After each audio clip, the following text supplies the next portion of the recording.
Ey yaşayalım oğlum. Allah kuvvet versin. Allah aziz kılsın. Bu mehnetlerin rahatını görüyle. Bu mehnetlerin rahatını görüyle oğlum. Oynanıp gidiyorsun adam. Ya Allah, bismillah. Qoraka bilan so'rashga qo'lim bo'lmaydi-da. Ya assalomu alaykum. Qadrli olim. Assalomu alaykum. Qarang, bu qo'llar mehnatkash qo'llar. Bu qo'llar mehnatkash qo'llar. Payg'ambarimiz Rasululloh sollallohu alayhi vasallamni davrlarida bir Sa'd bin Uboda degan dehqon odam Payg'ambarimiz bilan ko'rishgani hijolat o'tdilar.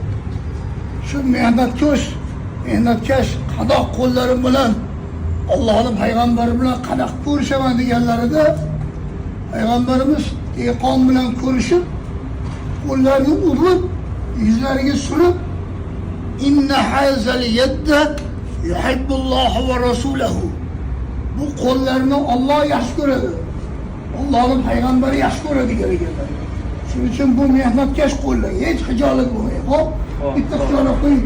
Alloh rozi bo'lsin.